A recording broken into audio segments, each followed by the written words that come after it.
Let's get it. Sorry. What is it? What do you mean, what is it? I came to check on my baby. One hour time to down. She time here with my share.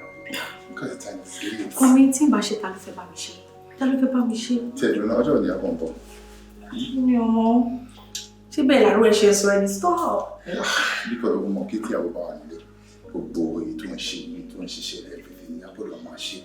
And you have time for daddy. Stop it! Stop. Can come in anytime. Bolo G. You said when she will more time. We're late into the night. Coming, woman rough on me. I just made this stop. Yeah. Maya. To buy badge, I'll turn around for you. I'll give you money, you make another one. Stop you it. Okay. No. Come on. Come in, stop. Don't share now. Stop it. Baby, come. Let's go. Stop. You're gonna love it. Stop it. Stop it. Babe.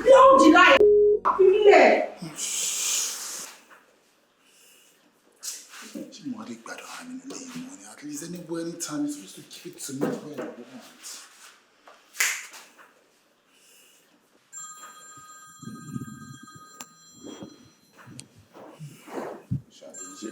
Are you alright?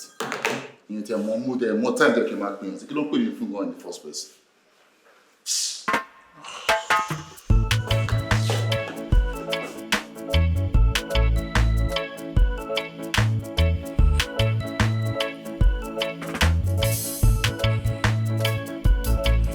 Don't worry about a thing, 'cause every little thing gonna be alright. Sing it, don't worry about a thing, 'cause every little thing gonna be alright. To Raka,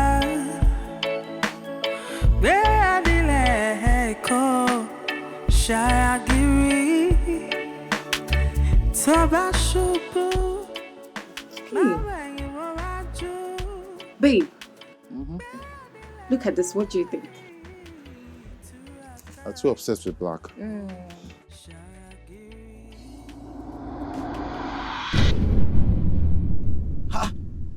Nonsense wo lele ba nítorí Ọlọ́run. Madam, kí ló ṣẹlẹ̀? Bóyá kẹrin ní wípé mọ́tò wà níwájú yín náà.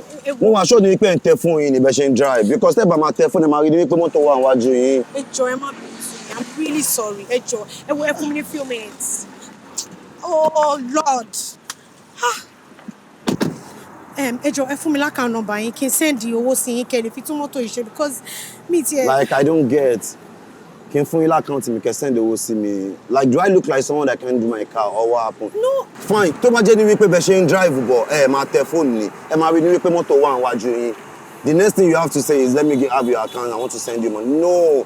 Nǹkan tó ṣe mọ́tò mi nǹkan kékeré ni, is a thing I can do myself. She get? But I'm after you whenever you are driving, nítorí ọjọ́ mi. Make sure you face where you are going. Okay. Kẹ́ má lọ hurt ara yín, not because of me. This is just a minor thing. Ẹ wo, mo mọ̀ pé ìbínú lẹ fi ń sọ̀rọ̀ báyìí. Ẹ má bínú sí mi. Ẹ mọ̀ kó ló ṣẹlẹ̀. Ẹ kọ fún mi l'account number yín. Tẹ́ bá dé lè fún mi l'account. I'll call my mechanic to repair. No, madam. Ẹ ní láti understand me. Lóòótọ́ mò ń bínú bí mo ṣe bọ́lẹ̀. Ìgbà tí mo wá ní pé obìnrin ló wà, mo rí ní pé kò lè mọ̀ọ́mọ̀ ṣe bẹ́ẹ̀. Mo rò bí àwọn nuisance yẹn ni kò tó gbogbo nǹkan bẹ́ẹ̀ yẹn. And by the way, I'm a car dealer. I sell cars in case you want to change your motor or you want to get a new one. Okay. You get, let me get you my card.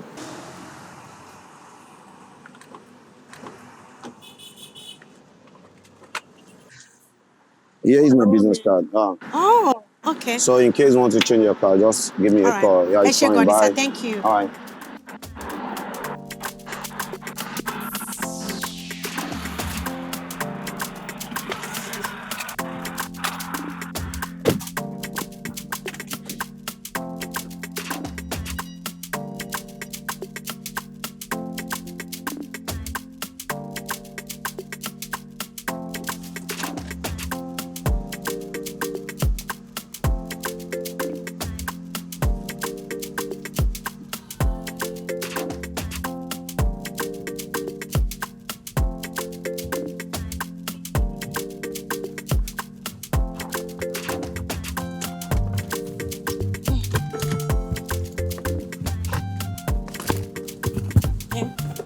Hello. Ṣé ti rí wàhálà tẹ́ dálẹ̀ fún mi báyìí? Ṣé ni mo lọ gbá ẹni ẹlẹ́ni? Lẹ́yìn tí n bá ti kúrò níbí báyìí mi ò lọ síbòmí mọ́ o. Tí n bá ti rí níbí báyìí mi lọ síbòmí. Ọlọ́run ti pọ̀ jù jàre. You know what? Anything about the family, just speak. When you're done. You don't want. Okay. When you're done, let's just go there. You pick something else. Or what do you think? Olakanmi. Joseph Bakare. What is happening here? Ẹjọ́ ṣé ń ṣe TikTok skit ni? Bí ṣe wọlé bí ó yẹ kéèyàn ti sọ cut now. What is happening here? Babe. Where's she? Excuse me? Ta ló ń pè ní babe? Ṣé ọkọ tèmi ni wọ́n ń pè ní babe?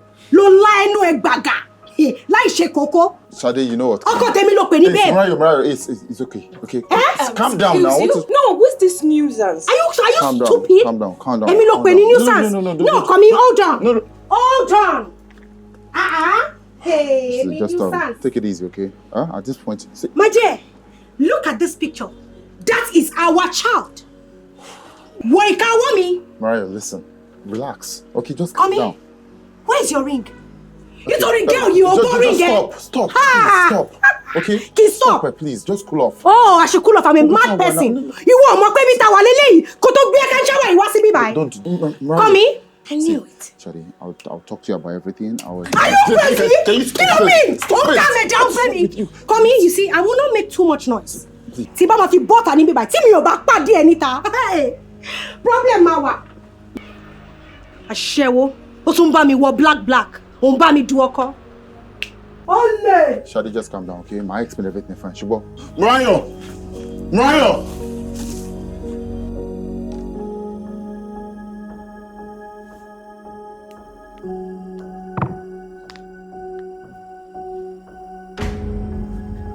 Yabo. What are you doing here? Kí ni mo sọ fún ẹ kí mo rò mo ní kí ló ṣe bí kí ló ṣe nínú yàrá mi? Àǹtí ni. Kí ló ṣe? Wọ́n sáré wọlé lẹ́ẹ̀kan mo dẹ̀ ń kí wọn dá mi lóhùn. Ìgbà tó yá mo bẹ̀rẹ̀ sí ní gbọ́. Gbìm. Ṣé náà ti gbọ́? Nǹkan tó ń ṣẹlẹ̀ ò tiẹ̀ yé mi. Okay, just go inside. Go inside. Okay.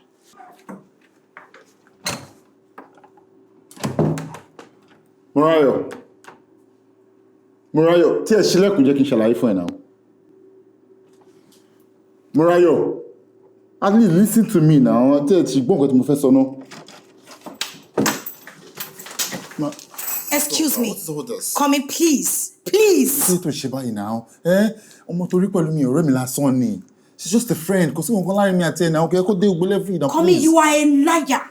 I'm not You are lying. a chronic liar. I'm leaving this house today. No, why? What for? She's just a friend. Ọ̀rẹ́ mi lásán ni. She's just a friend, and you were kissing her. I'm not. See, I wasn't kissing that lady, please. It was just a peck, a friendly peck. A peck? It's pariwo now. Oh, mo pariwo. Now, please, I'm mama good. Àwọn ọmọ máa gbọ́. Ìwọ ò mọ̀ pé mo máa pariwo nígbà tó tẹ̀lé obìnrin tó ń cheat. Ọmọ yẹn. Cheating. You cheat, eh? Mo sọ fún ẹ kí mi ò cheat. Ọ̀rẹ́ mi lásán ni girl yẹn. Ṣé put space bẹ́ẹ̀ ni ẹ máa cheat ni? It's not possible now. You're lying through your teeth. You're lying to my face. What? I saw you with my bare eyes kissing that woman passionately. It was just a peck. Just a peck, ni now. For me, Come in. Idiot. Come in. Sherry. I'm not doing this anymore. I don't care. I really do not care. I really don't care. Joe, please. You know I love you. Please, my love. Please. Come in, why are you doing this to me? Why?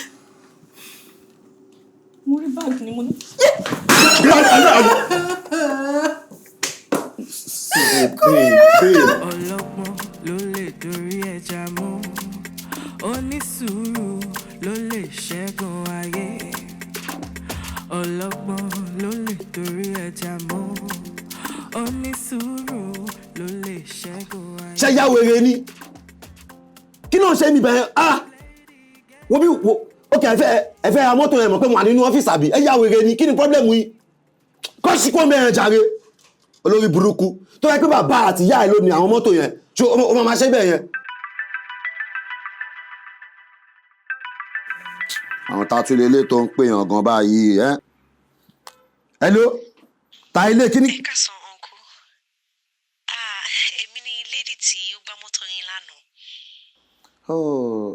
Madam, I'm so sorry. Mo mọ̀ pé ẹ̀yin ni ẹ ń sọ̀rọ̀. Mo bí àwọn tó kọ̀ máa ń disturb yín. No, mo kàn ní kí n check bóyá everything wà Oh, okay ni. like I said to you pé minor thing ni mo ti ṣe kò tó ọpẹ́. Ṣé nǹkan tẹ wá pè mí fún nìyẹn ni? Kò tó ọpẹ́, kò tó ọpẹ́. Ẹ ṣé gan, I'm fine. Báwo dẹ̀ lẹ́yìn náà? Báwo ni everything? I'm fine, very well. I'm fine. Ẹ ṣé gan ni sir. I'm so grateful. Ẹ ṣé gan ni. Okay, a máa sọ̀rọ̀ later. I take care. All right, bye. Àwọn olóyìn burúkú bó ṣe jẹ́ kí n lọ bẹ́ni lẹ́ni sọ̀rọ̀.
Fariwo.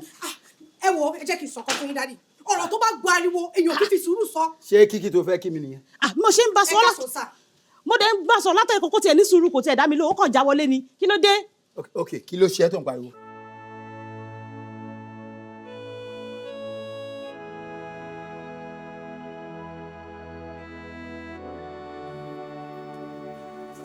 Sister Major, ṣé mo rówó?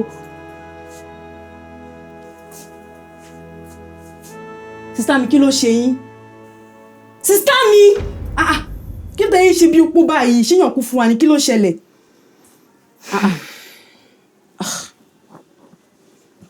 Ṣé pé mo kàn fi ayé mi ta tẹ́tẹ́ lọ́dọ̀ kan mi? Sister mi, ṣé ọ̀rọ̀ yìí la ṣì wà ni? Ojoojúmọ́ làwọn èèyàn ń jẹ breakfast nínú ayé náà. Kò ló fà á. Ọdún 2. Kò sọ fún mi pé òun níyàwó rárá. How? Sister me, see if you meet person wey talk say he love you, follow the person enjoy now. Then never dey lohun o ṣe mọ́, ẹ gbàgbé ẹ ó ti lọ nìyẹn kí ẹ lock up. Ẹ wá ṣìra yín báyìí torí ọkùnrin. Mi ò like ẹ o. Ẹ lock up now kò lọ fà. Ọdún 2. Kí n lock up just like that. Tàbí? Sister me, ẹ dúró náà, ẹ dúró. Ṣé ẹ̀rù nǹkan tí mò ń rò ṣá? Ṣé mo pé a lè fi situation yìí, a lè fi cash out? Hey now, a máa gbé sórí YouTube. Kí lélẹ̀? Ring light. Ó wá kú mic. Mo dẹ̀ mo bọ́ ṣe ń edit. Mo lè ṣe CapCut. Ẹ̀gbọ́n mi ó ti lọ. Àti dolówó. Ṣé rántí Burna Boy? Nǹkan tó ṣẹlẹ̀ sóhun text ìgbà yẹn. Ẹ rántí orin tó kọ. he don cast last na orin yẹn kọ́ ló gba Grammy nomination ẹ̀gbọ́n mi ó cash out àbí kò cash out sister mi kí la wá ń dúró dé ẹ jẹ́ á bẹ̀rẹ̀ ẹ ti bá mi reason bẹ́ẹ̀ yẹn mo trust yín. Sórí aṣọ NYSC tó wọ̀ yìí mo mọ̀ pé o kàn nídìí láti ṣe ni. Content creator ni mí. Kọ́ọ̀lì yẹn gangan torí ló lè mo ṣe ti sọ ń ẹ̀. sáàbù ẹ̀gbọ́n mi. Ọ̀rẹ́ dẹ̀ ṣe wá yé mi ni mo ṣẹ̀ṣẹ̀ mọ plan tó ní fún ayé mi nìkan tó fẹ́ fi lé ayé tèmi gangan ṣé mo ṣẹ̀ṣẹ̀ mọ̀ ni. Exactly. Tọ́pẹ́ má orí máa lọ síbi tó ń lọ. Sister mi wàláì tàláì tábà cash out kẹ́pẹ́ mi lọ́mọ àlè. Nǹkan tí mo sọ a lè lose lọ́nà méjì ẹ̀gbọ́n mi a lè lose lọ́nà méjì. Ó ṣe kúkú wá lé plásítà mọ́ mi lórí kó gbé mi sẹ́nu gẹ́tì kó ọkọ̀ sọ pé ṣẹ̀ṣẹ̀ mi kò pẹ́lú mi pé mo wọ́ kọ́. Ṣé mo kí mo lè lẹ plásítà yẹn náà ó máa mú owó wá àjẹ sister mi ẹ má yẹ ká lose owó a lè lose ọkọ̀ ká tún lose owó ẹ̀gbọ́n mi. Owó yà owó káàbọ̀. Tó máa.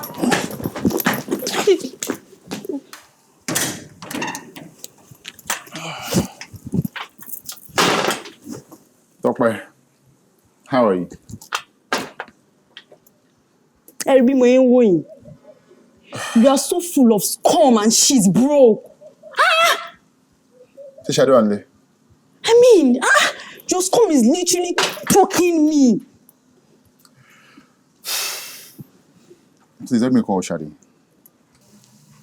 So mo kàn sọ̀rọ̀ sàtẹ́gùn látàárọ̀ ni. Ẹ lè fèsì sọ̀rọ̀ mi.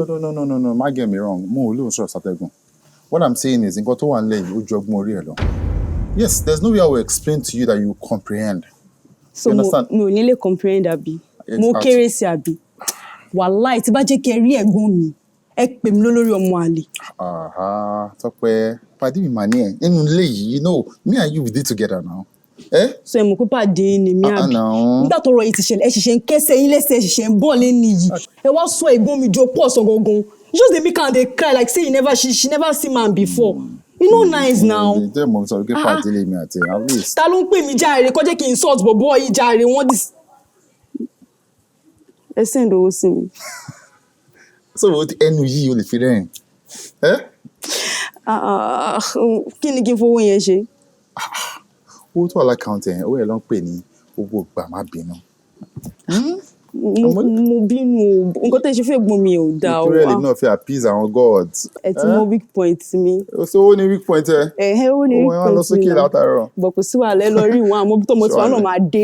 Má bínú bí tọmọ wa máa dé ìbíire ni ṣé wà nílé.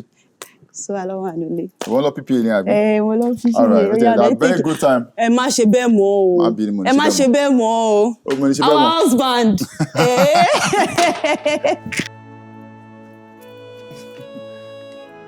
Sade.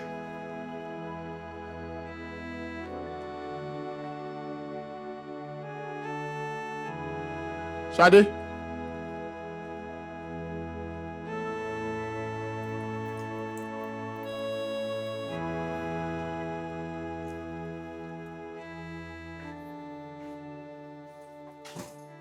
Tọ́pẹ́ kí ló gbàgbé mi ò lówó tí mo fẹ́ fún ẹ. Babe. Pásítọ̀ kúrò nílé mi. Farabalẹ̀, calm down, kí tó ń pariwo báyìí. Bọ́tà. Stop now, ojú fẹ́ ṣe mí lè ṣe ni, kí ló tó ń ṣe báyìí. Calm down now.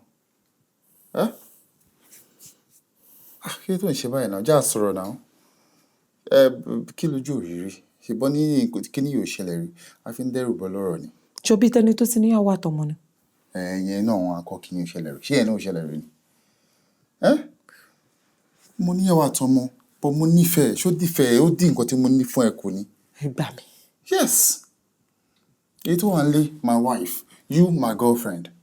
Kò sí nǹkan tí ò ṣẹlẹ̀ rí, kò sí nǹkan táyé ò bá yàn gbọ́ rí. So you calm down and listen to me too. Get out. Get out! I'm not leaving, okay? So sit down, let's talk like adults, okay?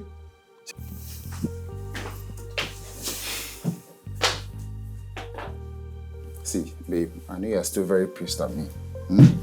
There's a bit of me too. I'm being on it. You understand? Me ò parọ́ fún ẹ àkọsọ̀rọ̀ débẹ̀ ni. Okay, you know I still love you very much.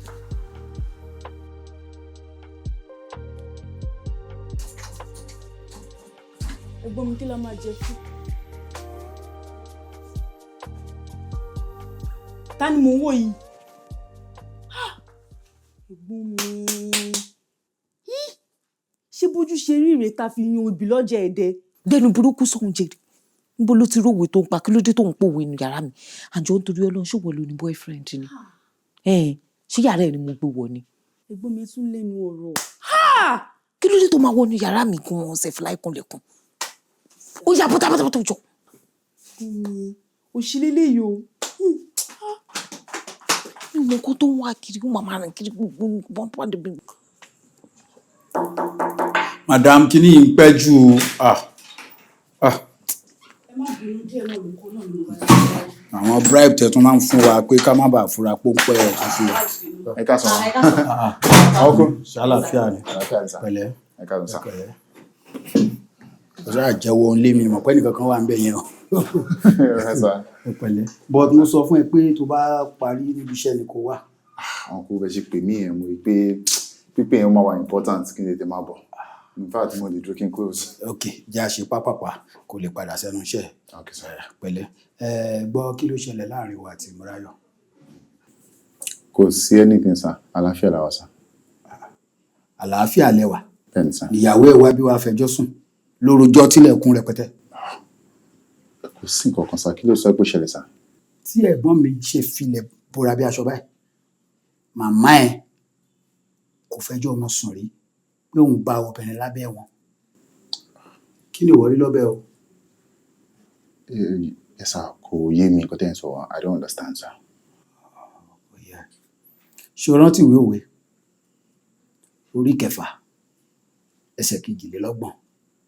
Ó ní ẹnikẹ́ni tó bá bá obìnrin ṣe panṣágà kò ní òye. Ẹnikẹ́ni tó bá ṣe é, ó pa ẹ̀mí ara ẹ̀ run. Ó tún tẹ̀síwájú o. Ó ní yóò rí ìyọnu àti àbùkù. Sir, ọ̀rọ̀ ti ń dàbí èpè, sir. Yóò ṣe pè fún ẹ. Ọ̀rọ̀ ọ̀run Bíbélì ni. Kò burú. Ọmọbìnrin tí Morayo wá sọ ń pa ẹ̀yẹn, kí ló ṣẹlẹ̀ láàrin wa àti ẹ̀? Arábìnrin tó ń sọ yìí, just a fling lásán ni. Wow. Fling ni. You left your wife for a fling? No, uncle. Mi ò filẹ̀ fún fling. Ẹ má get me wrong. Nǹkan tó ṣẹlẹ̀ yìí, Morayo ló fà. Ẹ jẹ́ kí n explain. Tí bá ló yá, Morayo ní ẹ̀gbẹ́ ń dùn òun. Tí ò bá sọ pé ẹ̀gbẹ́ ń dùn lé ní, alẹ́ dùn ń dùn. Orí ti fọ́ ni all the time. Tó bá pé okay, fine, máa ní okay, kí ló ṣẹlẹ̀? Ṣé stress lẹ́yìn kó máa react by? If it's the stress, mo gba ọmọ ọ̀dọ̀ sílé fún. Yes, sir. Nǹkan ò change. Túṣu désàlẹ̀ kòkò fún mi. Àbí ìwọ ló tẹ́yàwó ẹ̀ lọ́rùn? Yes, sir. Ṣé bí wọn kú mi lè jẹ́? Kò possible ẹgẹ jẹ́rìí mi. Jẹ́rìí ẹ̀ fún kíni? Ok. Ọmọbìnrin tíyàwó ẹ̀ sọ ń pa ẹ̀ yìí, báwo ló ṣe jẹ́? Ok, uncle. Sade lórúkọ ọmọ yẹn. Ọmọ gidi dẹ̀ lọmọ yẹn. Ìgbà tí mo pàdé ẹ̀ was around 2 years ago. Mo sọ fún ẹ pé mi ì ṣe mọ́. Severally mo ti sọ fún ẹ. Ó dẹ̀ tún wá mi wá bí táwọn mo ti ń ṣe fàájì pẹ̀lú àwọn ọ̀rẹ́ mi. Kí ni gbogbo eléyìí? Please just leave. Mi ò wá interested in you. Please just leave. Just leave. Just leave. Just leave. Mi ò wá interested in you. Mo sọ fún ẹ severally. Tí ẹ jẹ́ kí mi àti ẹ sọ̀rọ̀ jẹ́. No. Mi ò wá interested nínú ọ̀rọ̀ ẹ mọ́. You are frustrating me. Tó bá ní kí n máa lọ sìn, ibo ló fẹ́ kí n máa lọ? I don't know. Just leave. Ẹni tí mo fẹ́ nìyẹn. Please leave. Chairman, calm down now. Aláyé kí ló ṣẹlẹ̀? Ọkùnrin ní ìnáwó obìnrin lè fẹ́ máa tì bẹ́ẹ̀ kò dáná. And so? No, it's please. not accepted. Please. Sade, please leave. Please leave. Leave. Sade, please. Please leave. Jọ̀ọ́ kúrò bí ṣé ó ṣèṣe pé orí ẹ yìí. Please just leave here. Ṣé kò tó ṣe fún mi ìbọ̀dà báyìí? No. Just leave here. Just leave here. Mo ti gbọ́ má tì mí, má wulẹ̀.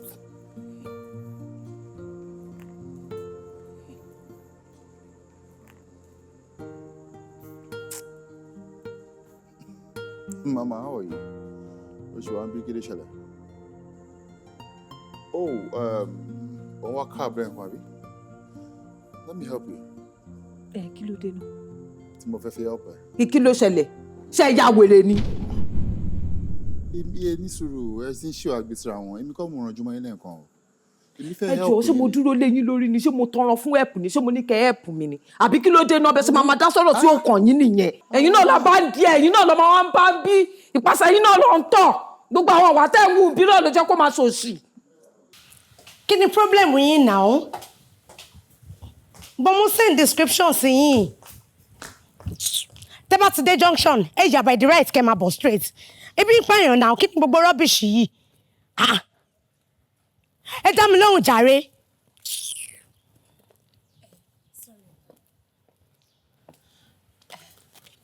Ẹ jọ̀ọ́ ẹ má bínú ṣé ibi báyìí lè ti ń ṣiṣẹ́ ma. Ibi báyìí mo ti ń ṣiṣẹ́. Okay, good. Mo ń béèrè Mr. Kwame. Oh, sorry. He's on set at the moment. Ó máa tó bí ìgbà wo kí wọ́n tó dé? Mi lè sọ. Thank God. Àwọn náà wọ́n ń bọ̀ yẹn. Ẹ kúrò lọ́nà o.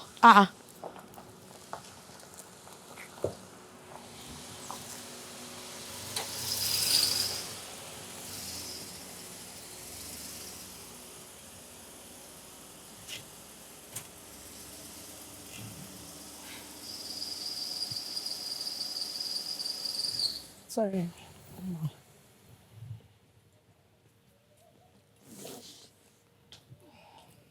Welcome, sir. Hey, how are you? Fine, sir. One hour ferry, sir. Okay. Good afternoon, sir. Yeah, afternoon. How are you? Fine, sir. Èmi ni PA Chief JIDE. Oh. Wọ́n ní àwọn máa rán mi sí ní orí ọ̀rọ̀ site. Exactly. Yes. But wọ́n ní kí n pe àwọn tí n bá ti dé ọ̀dọ̀ yín, sir. Okay. Hello, sir. Mo ti wà pẹ̀lú wọn sìn. Alright. Hello, Chief. Báwo ni? Hey, káàsán, sir. Ṣé wàá okay? I'm okay. Ẹ̀yin kọ́? Mo dẹ̀ ní kó wá mi fún ẹ ní fáìlì kan. Yes. Okay, thank you very much, sir. Go take care, thank you. Máa pè yín. Mo appreciate it, All right. Have a nice day, sir. Okay. Wọ́n ní ẹ máa fún mi ní file kan. Yes, sir. Okay. Is this? Yes, sir. All right.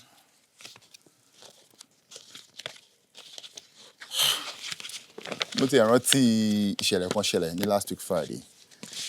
I went to a lounge. Mo rí arákùnrin kan àti lady kan. Ó ṣáà ń fa àrọ̀ kan, ọ̀rọ̀ yẹn wà heated gan. Ìgbà tí mo wá ṣetán níbi tí mo lọ yẹn, tèmi fẹ́ máa lọlé. Mo rí lady yẹn níta. Mo wá ní kí n tiẹ̀ help ẹ̀. Ẹ gẹ́sì nǹkan tó kọ́kọ́ sọ fún mi. Ó ní ṣé mo ya wèrè ni. Kó tó wá di pé ó sọ pé ẹ kó ṣì lọ jàre. Well, mo ní kò sí kò tó máa ṣe mú yá lọ. Such a small world. Ìyá yìí ó kéré gan-an. I'm very sorry, sir. Are you? I didn't know. Anyways, it's all right. Let's go inside. One day push me, go catch the hunter.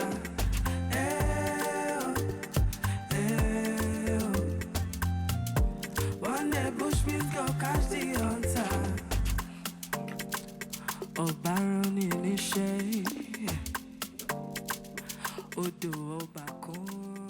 Hey, Madam Sade. How are you? Fine, sir. Always looking beautiful. Please sit. Sorry. Thank you, sir. Forgive my manners. Sit down. Yes, sir. Shewapa. Chief and call. Adúpẹ́. Ọ̀gá ó yẹ ti ẹ bèrè mi. Chief no bèrè mi. Kí ló ṣẹlẹ̀? Okay. File yẹn for me, right? Okay. Ṣé gbogbo ẹ̀ náà ẹ lè ní? I was expecting something else.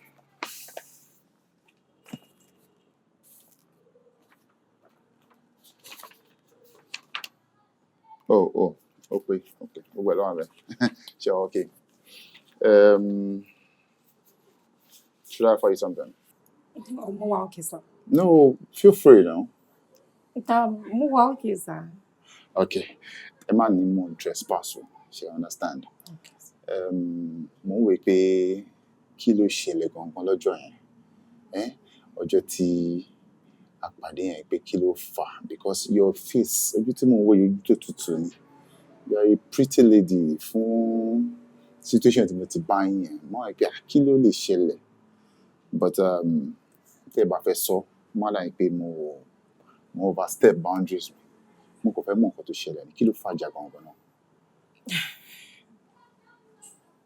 Honestly, yeah, kò sọ nǹkan pàtó tó fà tó yìí ó fi lóhùn ṣe mọ́. Torí ẹ̀ náà ni mo ṣe wá bá lọ́jọ́ yẹn ní joint tí òun àtàwọn ọ̀rẹ́ máa wà. And at the end of the day, ẹ̀rí nǹkan tó ṣe fún mi, ẹ̀rí bó ṣe treat me. No, that was embarrassing. That was really embarrassing. And I don't know anything. Ó lóhùn ṣe mọ́. Okay, wait, ẹni sùúrù. Títí yín lẹ́yìn sọ. Ṣé ṣóònù ara yín pé ṣe ẹlẹ́ṣẹ̀ kan ti tẹ́lẹ̀? Because ọkùnrin náà ń ṣe wèrè now. You don't see someone this beautiful tó kọ̀ máa dédé sọ pé I'm no longer interested. Ṣé kọ́kọ́ fún un go orí kọ́kọ́ sọ. No. Don't get emotional about it. Eh? Come. Come, sorry. Take it easy. Come. Sorry. You see, whatever it is, to what you love. The next thing coming is always better. So sorry, my dear. You'll be fine. Right? You know what I'll do for you? Let me buy you lunch. No, let me buy you lunch. I cannot put a beautiful lady in tears. How about that?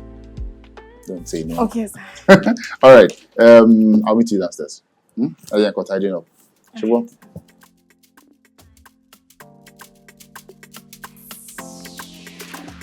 Ọlọ́gbọ́n ló lè dorí ẹja mú, onísùúrù ló lè ṣẹ́gun ayé.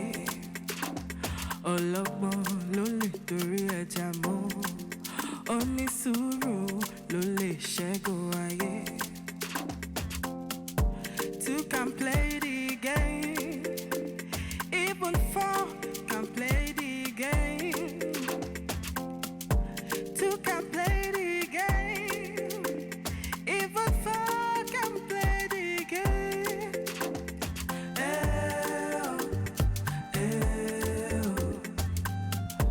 One day bushmeat go catch the hunter.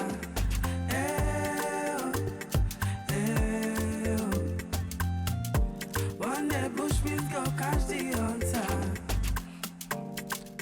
Ọ̀bárọ̀nì níṣẹ́, odò ọba kún. Iṣẹ́ ọba ò ṣe máa jẹ́, odò ọba ò ṣe wọ̀. Ta ni mo fẹ́ràn tèmi fún? Ṣé ọ̀rọ̀ ló ń sọ lẹ́nu yìí? Ìyàwó ẹ̀ complain nípa nǹkan, ó lọ bá obìnrin mi. Ṣé orí bíbẹ́ lóògùn orí fífọ́ ni? But, sir, it's just a fling. Fling lásán ni. Kò really ní bó ìtẹ̀. Are you serious at all? Ṣé o rò pé mò ń bẹ ṣeré ni? Ẹ má bínú sir. Morayo wá ń sọ fún èmi pé ọlá ọmọ yín ni ìwọ ń jẹ́ o. Pé òun bá ti kẹ́rù jáde. But Sam, you understand nǹkan tí Morayo wá ṣe bí? Àbí mo ti bẹ́ẹ̀ náà. Èmi àti ẹ ti jọ sọ̀rọ̀. Nǹkan tó ṣẹlẹ̀ yìí, ó ti atẹ́gùn ti fẹ́ sí. Ọmọ yẹn, in fact, èmi àti ọmọ yẹn àsímọ́. Ìpín àti dé láàrin wa. Why is she saying all this? Bàbá ọkọ mi, ẹ̀yin lẹ ń sọ̀rọ̀ báyìí, ṣé bóbìnrin lèmi náà? Òrìṣà jẹ́ pé méjì obìnrin ò dénú náà. Ẹ máa ní láti ní sùúrù pẹ̀lú ẹ̀ ni. Èmi tí a fẹ́ kó pé méjì. Wo ọ̀rẹ́ wa lọ sílé kó lọ bá ìyàwó ẹ̀ kẹ́ yanjú ọ̀rọ̀ yìí láàrin ara yín. Nǹkan ṣúṣú lè ṣúṣú o. Ìdílé onígbàgbọ́ ẹ má gba èṣù láàyè nínú ìdílé yín. Ó gbọ́? Ọ̀rọ̀ mi ò jù bẹ́ẹ̀ lọ. Ó yá, ṣé kí n báyìí náà gbóúnjẹ sí wa? Ayọ̀, àpọ̀jù ni jẹ́ iṣẹ́ lọ́wọ́ lọ́fíìsì. Bọ́yẹ̀ pè mí ẹ̀ wọ́n láti sáré wá rí wọn. Ẹ jẹ díẹ̀, bó ṣe jẹ díẹ̀. Ọlọ́gbọ́n ló lè dorí ẹja mú, onísùúrù ló lè ṣẹ́gun ayé. Ọlọ́gbọ́n ló lè dorí ẹja mú, onísùúrù ló lè ṣẹ́gun ayé. Two can play the game, even four can play the game. Two can play the game, even four can play the game.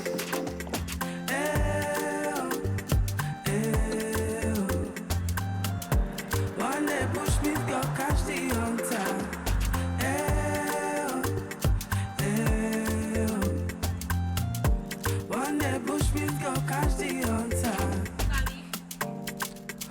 baroni níṣẹ́ odò ọba kan iṣẹ́ ọba ò ṣe máa jẹ́ odò ọba ò ṣe wọ̀. Mo ti fẹ́ ṣe inú bí bàbá yìí. Ta ni mo fẹ́ tẹ̀mí fún?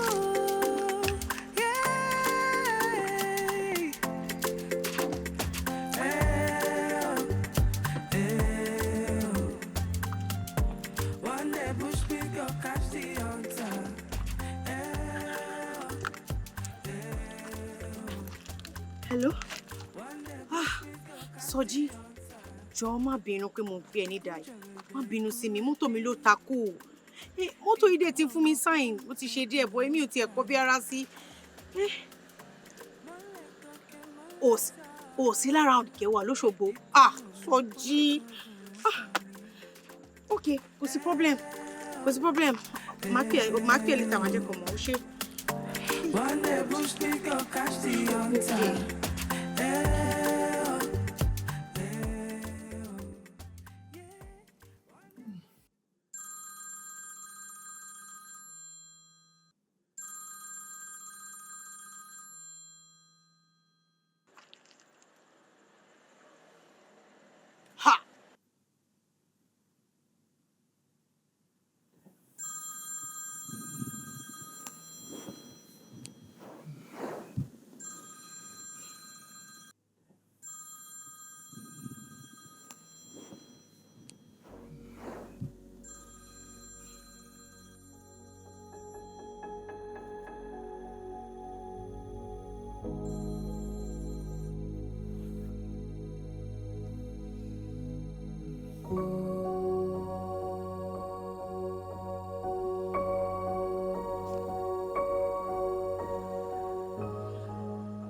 Why are you not picking up your call? Ṣé ni mọ́tò mi dákú sí bí báyìí. And mo dẹ̀ ti pè Soji kó wá bá mi tún mọ́tò ìṣe, but wọ́n náà wò sí lára lóṣùgbọ́. Please pick up your call. Cause I'm waiting, I don't know what to do.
You told me you're tired. No. You're not tired. Are you sure? Huh? So something we can continue, right? Come on.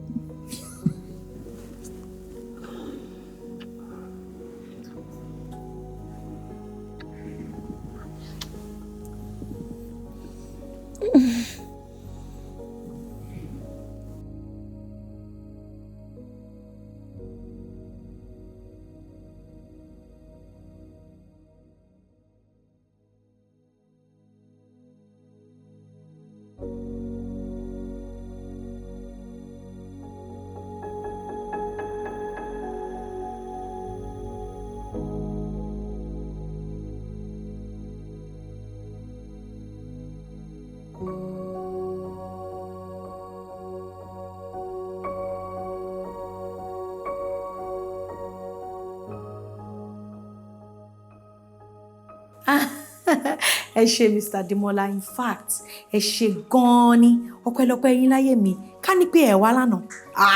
I don't know what would have happened to me. I'm really, really grateful. Okay, what's the problem? I take care. Alright, how are you? Please, come in. Níbo lo wà lánàá? tí mo pè é tí tó gbé call ẹ. Welcome, how are you?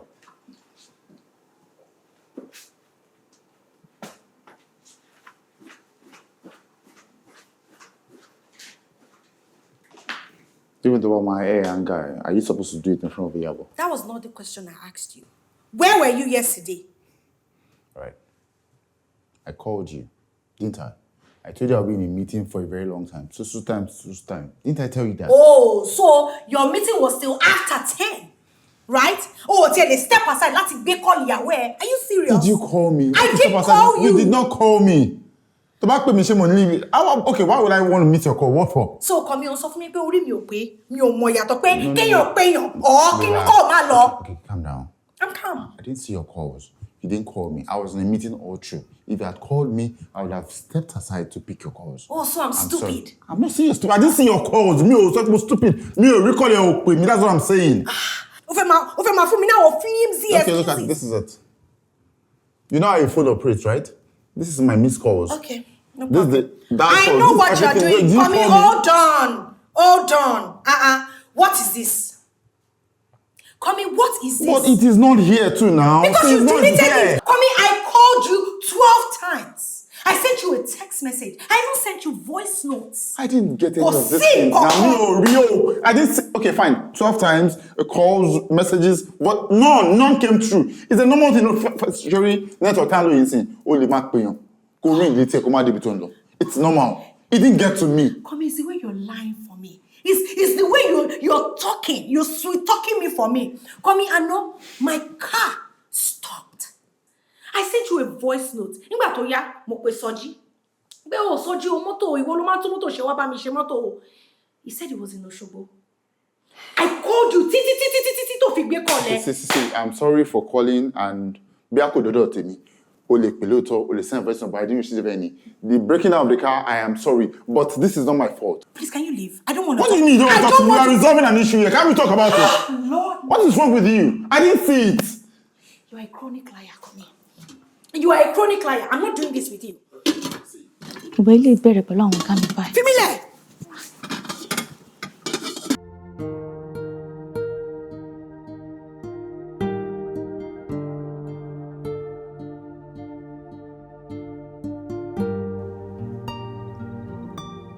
Hello? Sade,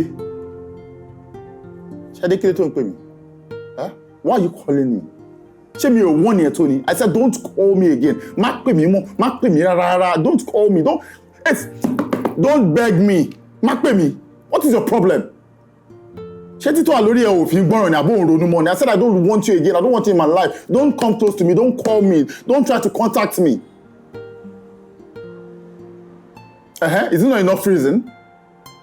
Isn't that why I blocked you on all social media platforms? So you cannot even reach me. Don't come around me. Don't try to get in touch with me. What is your problem? Shori, if you're foolish. You're very, very foolish for that statement. Shori, if you continue like this, if you don't desist from this nonsense you're doing, I will need to report you to the authorities. Yes. I report it because you need to stay far away from me. It's becoming a threat to my life. Rotten nonsense to share. Nonsense to move for me, to block. You deleted all the calls, you deleted all the messages from my wife. You think you're that important? Idiot. See, if you call this number again, if you now try to reach me again, you'll be reported. That's just the truth. I'll report you. Idiot. Just call the phone, get out. Nonsense.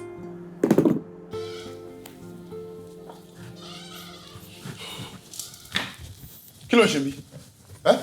What are you doing here? Ó ṣe máa ní kí ni mò ń ṣe ń bí báyìí. Ṣé mi ò ti sọ fún ẹ pé kó má wá síbí mọ́ ni? Kí ló dé tó ṣe máa ní kí n má wá sí báyìí? Mo ṣe ń ṣeré ni. Ṣé mo jọ aláwàdà lójú ẹ? Ṣé mo jọ aláwàdà lójú ẹ? I've told you don't come here again. Ṣẹ̀ṣẹ̀ wà nínú pé mo ní as girlfriend, my babe. Mo dẹ̀ nífẹ̀ẹ́ òun as my wife. Ó wá mú fóònù mi. Ó delete messages. Ó delete gbogbo calls. Ṣé mo gravity nǹkan tó ṣe yẹn?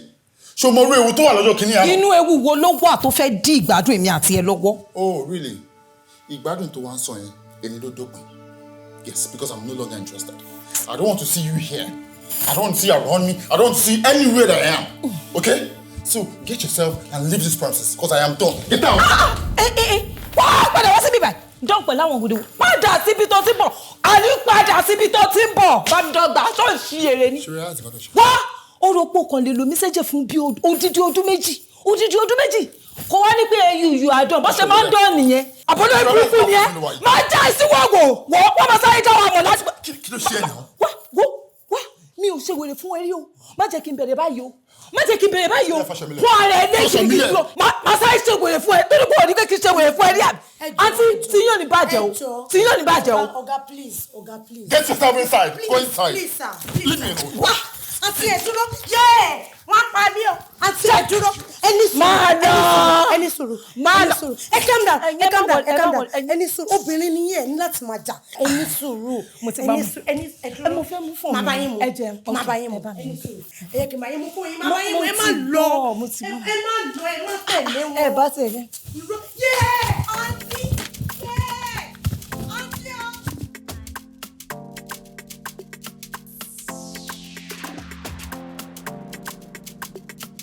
Kò sí problem, Mr. Demola. Màmá bá yín sọ̀rọ̀ ní ká ṣe ti bọ́. Ẹ ti kì í. Ó dára. Okay, ó dára. Babe, when Kofi contacts Bobo Demola, please let me appreciate him now. I don't understand. So, kí ló fẹ́ sọ fún tó bá ti bá sọ̀rọ̀? Hello. Ẹ ṣe tẹ́ bá mi gbéyàwó mi wálé nígbà tí mo rìnrìn òṣì lọ. He's a young man, I can just appreciate him. Oṣé, máa appreciate him. Owó or anything. Àṣàṣà ṣé o ti rí kálọ̀tì wọn fún lówó? Jọ. I know they do. Well, I don't even know why you're like this these days. Whatever. Go the bus or One day push me, go catch the hunter.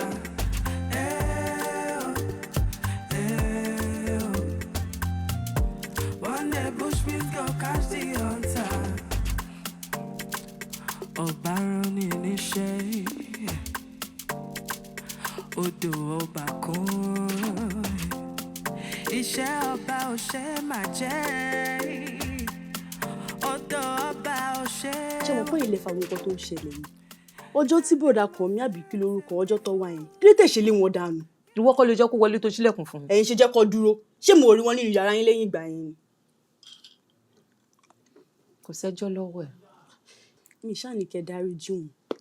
Ọ̀rọ̀ tó wá rí bó ṣe máa rí yẹn, ẹ tún lọ bá wọn ní ibi iṣẹ́. Ẹ lè ṣe wèrè fún ọ kí ọlọ́pàá kó everybody kẹ́ bá bẹ̀ jẹ́ kẹ́ gún yẹ anybody. Jọ èyí tí mo ṣe yẹn kí ló ń pe aroma. Ó dìgbà tẹ́jẹ̀ bá ń ṣàn lẹ́ńlẹ́ àbí. Àbódìgbà tán bá kó àǹkọ̀ sí mi lọ́wọ́ kó tó mọ̀ pé mo ti dábẹ̀rù. Má wọrí ó dùn sọ lẹ́nu. Bó sísítà mi, ká má parọ́ o. Mo máa miss àwọn owó pẹ́pẹ́pẹ́ tó máa ń fún mi o. Bó èmi ò kí ń bá wọn dash out rather cry in a Bentley because I Tọ́pẹ́, I cannot and I would never cry over any man. Báwo ni mo ṣe fẹ́ ṣe ń sìn tí bá rí ọkàn mi lọ́dọ̀ ọ̀gá mi? Sísítà mi, ẹ resign now. Má bá yín wá àwọn iṣẹ́ remote job kan tó yẹ pé dọ́là ló máa fi sanwó fún yín kó lọ́ fà. Ìwọ òye bá yàn wà. Òye bá yàn wá nǹkan kan, ó máa rí nǹkan wá ni. Ó dẹ̀ wá fún ara tiẹ̀. Jọ nítorí Ọlọ́run kí ló dé tó wá irúṣẹ́ yẹn fún ara tiẹ̀ kó lè máa ní owó lọ́wọ́ kó yé béèrè owó lọ́wọ́ mi. Sister mi, ṣé ti gbà wípé I'm serving my father's land. Irọ́ ọ̀pẹ̀lẹ̀. I cannot multitask and I'm just a baby girl. Excuse me. Sister mi, yẹ pẹ̀lẹ́. I know you are going through a lot, eh? Sorry. Ìwà ẹ̀dá ni ó ṣèdájọ́ ẹ̀dá. FEMI wa kò ṣe mú pamọ́. Madam, mo ní dájọ́ yìí fún yín pé mo ti fẹ́ máa lọ ni. Ẹ má bínú. Ẹ má bínú kiri. Ẹ̀yin lè fẹ́ kí ṣe é láì jọ. Madam, mo ti sọ fún yín pé kẹ́ má ṣe ìyọnu. Àwọn tí mo wá rí ládùúgbò gan wọ́n ti ṣe mí lálejò. Mo kọ̀ wọ́n pé kò yẹ kí n kọjá níwájú ilé ọba kí n má kí ọba ni. Òun lè ṣe rí mi. Ṣáà ilé ìsìn lọ́wọ́ ẹ gbà. Ẹ fọ̀rọ̀ lẹ́ ẹ gbà. May I? Why? Take your call. Hello? Ẹ jọ̀ọ́, ta ni mò ń bá sọ̀rọ̀? Ẹ gbà mí. Hello?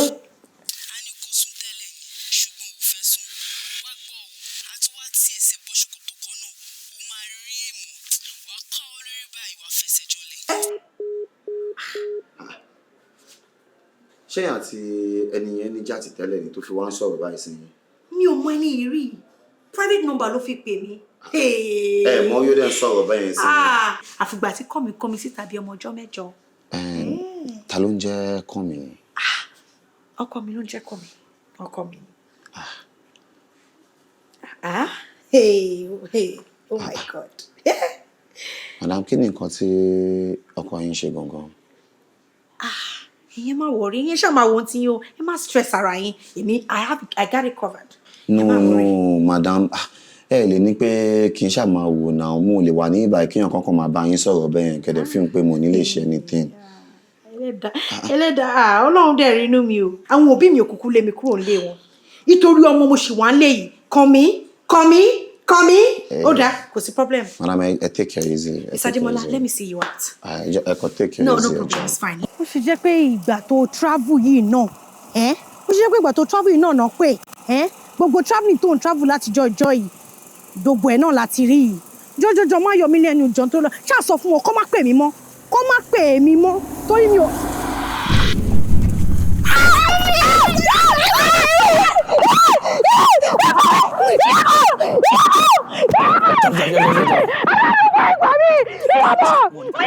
Orí bó ṣe tẹ̀mí jẹ ni ọgbẹ́ jáde.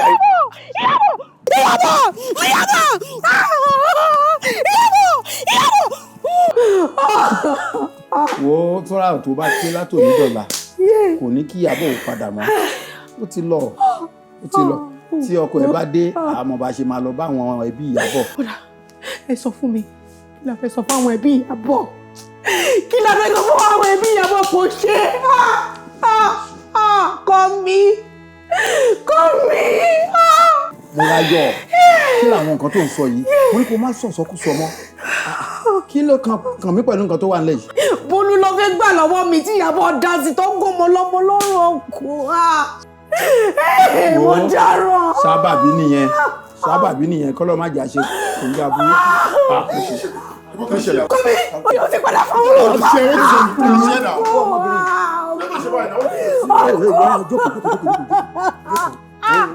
Kọ́mi. Sade. Ta ló ń gbálẹ̀ tó? Ẹ ká sọ̀rọ̀. Ẹ kú jọ́ mẹ́ta. Sade kọ́. Wọ́n gbé bíbá mọ́ wọn sí bíbá. Kò gbé bímọ. Sade ni mo ń sọ. Sade àtàbúrò ẹ̀ ni mo ń sọ náà. Ìyá ìjẹta ni mo rò wọn àtàbúrò ẹ̀ tó ń kẹ́rù kìtìkìtì. Ọkọ ẹrù kìtìkìtì. Lọ síbo? Mi lè sọ. Okay, ẹ máa ọ̀rẹ́ ẹ fún mi ní forwarding address ẹ jọ. Mi ò ní àdírẹ́sì wọn. A níbi tó ń kó lọ ń sìn ṣe bẹ́ẹ̀ náà lè sọ pé wọ́n kó jáde ń jẹta náà. Ẹ fún mi ní àdírẹ́sì bí tó lọ. Mo ní àdírẹ́sì wọn lọ́wọ́. Okay, ẹ má bínú. No problem. Ẹ ṣeun kú.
Òkété gbàgbé bòsí, ó dé gbà látẹ, ó káwọ́ lórí. Ṣé mo sọ fún àbí mi ò sọ fún ẹ? wo nǹkan tó dá sílẹ̀ sí sọ fún mi kí ni èrè tó ń rí nípa nkóbìnrin gan. ọ̀nkú mo ti sọ fún yín kò sí nǹkan tó wà láàrin àtọmọ yìí mọ̀ náà mo ti ṣọmọ ilé tipẹ́tipẹ́ there's nothing. ó ṣe wá jẹ́ òun ni ìyàwó ẹ̀ náà kà sí pé òun ló rán àwọn agbanipa. yes àṣọ ọ̀rọ̀ Morayo lè máa dá sí ọ̀rọ̀ Morayo lè máa gbọ́ Morayo tó mọ̀ ọ́ tó sọ ọmọ tí mo sọ yìí mo gbẹ̀rí ètè dáadáa mọ́ ẹ ò lè ṣe nǹkan bẹ́ẹ̀ náà. ìgbà mi ò jẹ́rìí ẹni tó fẹ́ dalé ẹrú kí ló ṣe lẹ́ni tó fẹ́nu ara ẹ sọ pé ó ti fẹsẹ̀ fẹ́. ọkọ ọmọ yìí ò sálọ kò fẹsẹ̀ fẹ́ kò lọ anywhere rent ẹ expire ó lè kó bẹ́ẹ̀ ni ọmọ tí mo mọ̀ tí ọmọ dáadáa lọ́mọ yẹn mo trust ọmọ yẹn. kí ló máa sọ tẹ́lẹ̀ lẹ́nu ẹ̀ òun lanu gbàgà òun sọ pé o lè gbẹ̀rí ẹ̀jẹ̀ torí pé ayé ẹ̀ ti padà bàjẹ́ ayé ẹ̀ ti padà bàjẹ́. Morayo má ṣe pé fún mọ́ náà kí ló ṣe ìyẹn ni pé ká ní mi ò pèsè àsìkò tí mo pèsè wà á ti fọ̀bẹ gé lọ́rùn kí n tó lé. bẹ́ẹ̀ni màá pa tó yányán ni ẹ wo ọ̀nkú. o fẹ́ pa ọkọ tó bí wọn fún. màá pa ẹ gbọ́ mi kọ́ mi tẹ́tí ẹ̀ kò gbọ́ mi dáadáa tí o bá sọ fún mi ní ẹni tó fẹ́ gbọmọ ní ọwọ́ mi kọ́ mi ilé yìí agbóná ọmọ ẹ̀mí àti ẹ̀ lára idiot. How dare you walk out on me Morayo. kàn mí sotiri kàn mí ọ̀rá bùkù tó fi kàn mí báyìí. ẹ má bínú sá. madam gbogbo nǹkan tẹ́ sọ pátápátá ni òye mi nǹkan tẹ́mi kọ́ wà worried fún ni wípé mo fẹ́ kí ọkọ yín lọ bó ṣe délé tí délé wípé ẹ stress ara yín ẹ ní headache.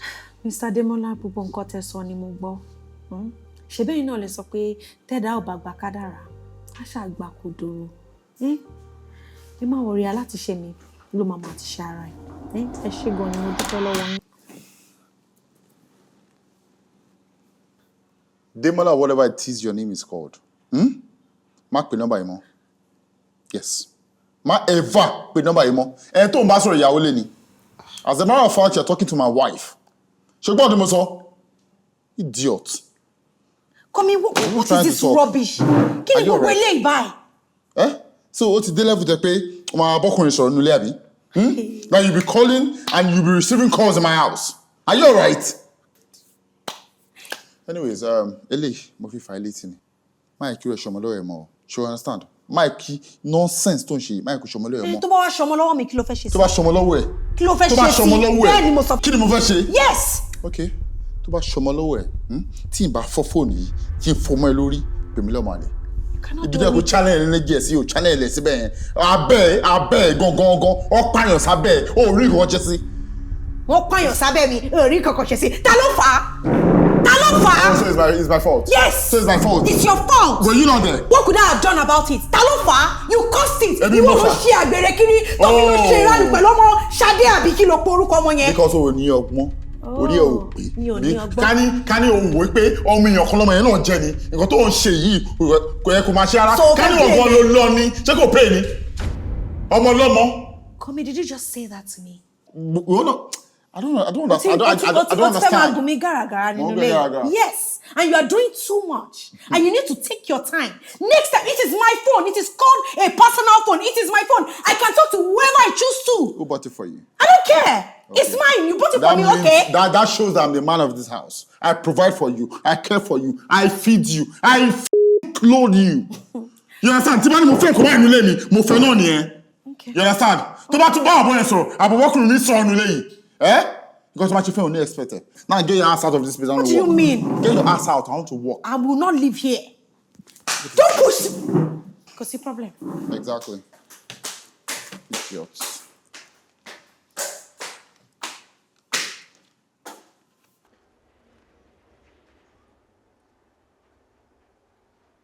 Ọ̀rọ̀ yìí máa wà lágbára kẹ́.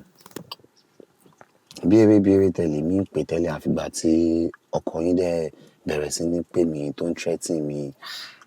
Èmi ò tiẹ̀ worry nípa tèmi o. Mo tẹ̀ ẹ̀yin gangan ni mo wà worried nípa kó má jẹ́ ní wípé o ti ń ná yín àbí o ti fọwọ́ kàn yín. Rárá o. Kọ̀mí ò ṣíwọ́ sókè lómìnirí. Nǹkan tó jẹ́ kí n wá sọ́dọ̀ yín nìyẹn kí n lè wá wo àlàáfíà yín. And by the way, gbogbo nǹkan tó ń ṣẹlẹ̀ yìí náà ọkọ yín ló fà. Tí kò bá kí n ṣe ọkọ yín ni gbogbo eléyìí ò ní máa happen. Mo mọ báwọn ẹlòmíì ṣe máa ń bí egan ẹni tó lórí ò ní fìlà o. nígbà tó rí obìnrin báyìí ṣé títí beauty ni ká sọ ni àbí títí height ni ká sọ ni nǹkan tí gbogbo àwọn èèyàn ń gbàdúrà fún wọ́n dẹ̀ wá ní lọ́wọ́ ó dẹ̀ wá ń ṣe bó ṣe wù ẹ́. ẹ wò tí ó bá ń ṣe nítorí ọmọ mi. Madam, nítorí ọmọ náà lè ń tẹnu mọ́ láti jọjọ ẹ̀. Mo rántí nígbà kan téèyàn kan pè yín náà same thing tẹ́ sọ fún náà nìyẹn. How long gangan lẹ fẹ́ fi ṣe léyìí? Ṣó dìgbà tó bá pa ọ̀tá yín ni? Tó bá pa ọ̀tá yín ọmọ máa ṣe life ẹ̀ náà. Ẹ wo ṣẹ́rí ibi tí adé yìí. I want you to know that you have me in your life. Like I have the money, I can get you a better place tó jẹ́ ní wípé ẹ máa wà comfortable. Ẹ tẹ̀ ní mix ẹ̀ gan fún ọjọ́ kan. What happened? Ọkọ mi ti dé. That useless man. Marry later, ṣé ti gbọ́?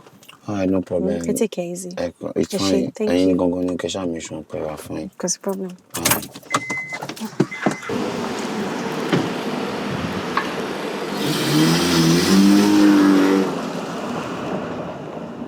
Bọ̀bọ̀dé mọ́lá yẹn kọ́ nìyẹn. So o gbé ọkùnrin wá ká mi mọ́lé. Wait, o fẹ́ máa gbéná ojú mi àbí? Mi ò ṣe lè gbéná ojú ẹ nígbà tẹ́mi ká ẹ tó ń kíìsì obìnrin ṣé mi ti kíìsì ẹ. Ṣé o wà ókè ṣá? Ṣé o gan wà ókè? Mo sọ pé o gbé ọkùnrin wá sílẹ̀ o bá mi sọ ókè. Morayo.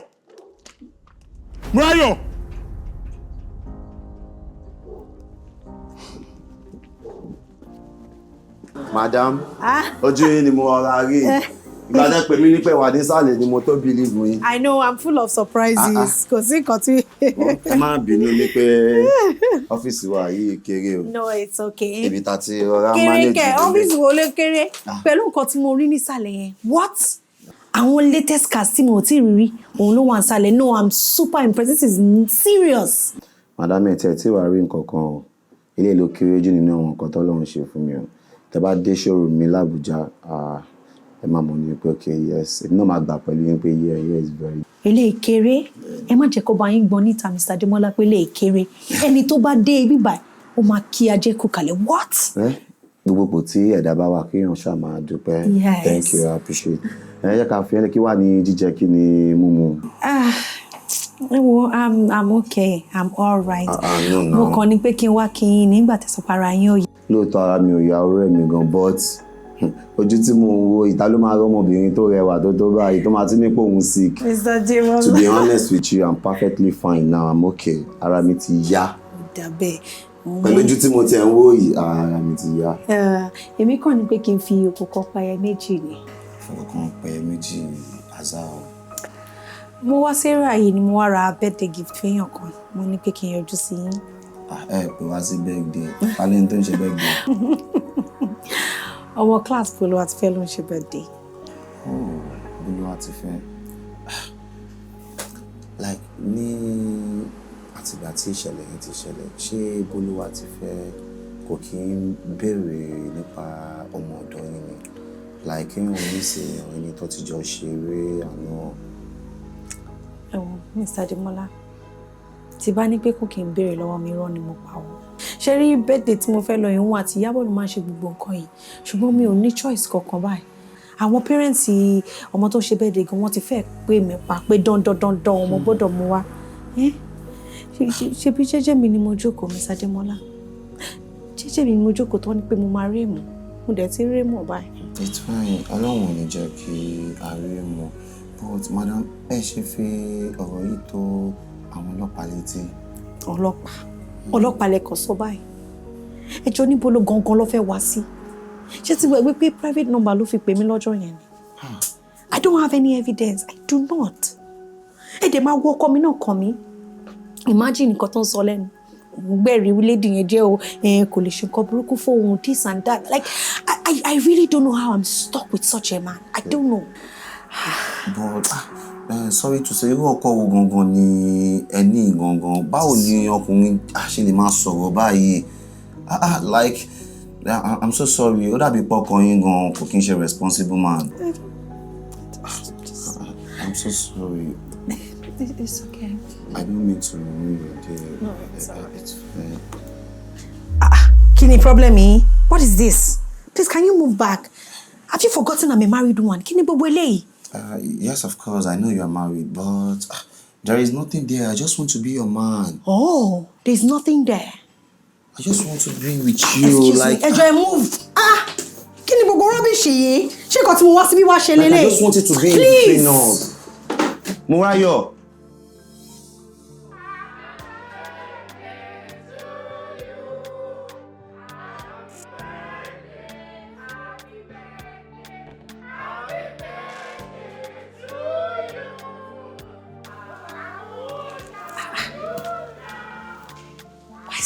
Why is this guy calling me?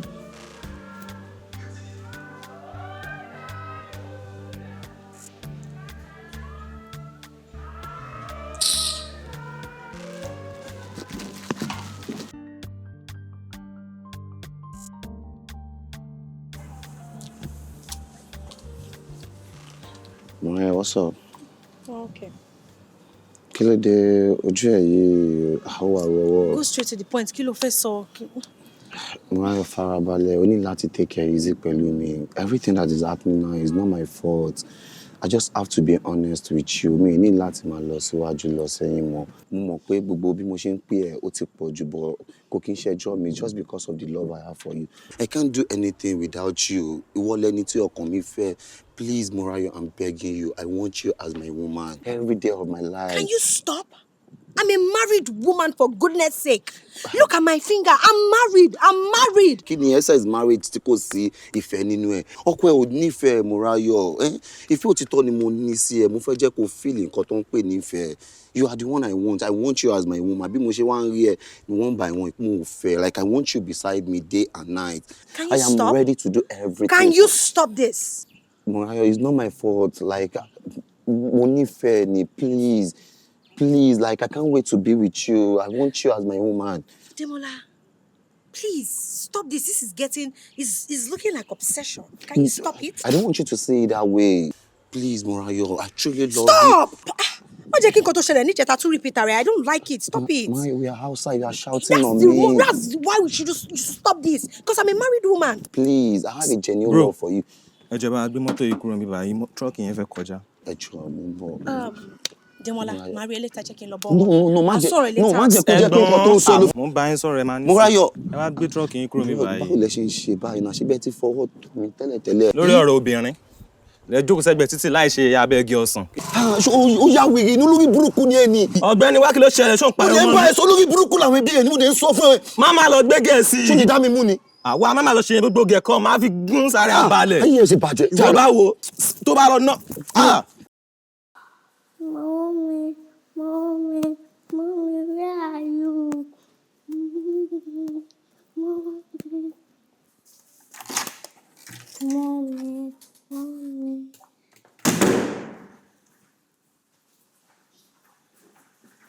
Mommy. Me.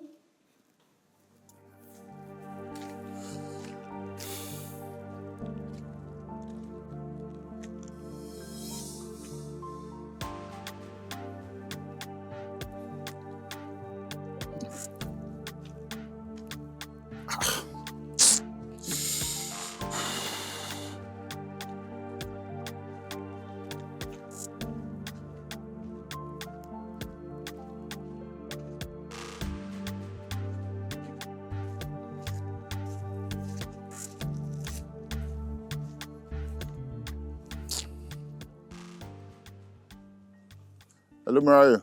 How are you? Something came up. I need to leave office. I came out of town to do one or two things, and I'll be back tomorrow. It's very, very urgent. I think it's the network. One of them not shimbo.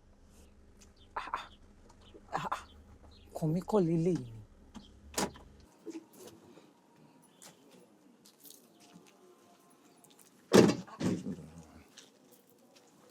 Mo náà. Mo wò pé ṣé wọ ni àbí wọ kọ́. Babe, meet my friend, Kọ̀mí. Kọ̀mí, meet my babe. Ìwọ ni babe mi kí náà. Babe, o mọ nǹkan, máa lọ máa bẹ́ẹ̀ nsìn.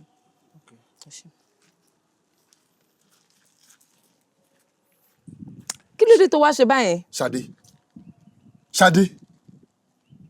Lẹ́yìn ìgbà tó pààyàn sí mi lọ́rùn tán, So ibi tí wọ́n sáwá ilé.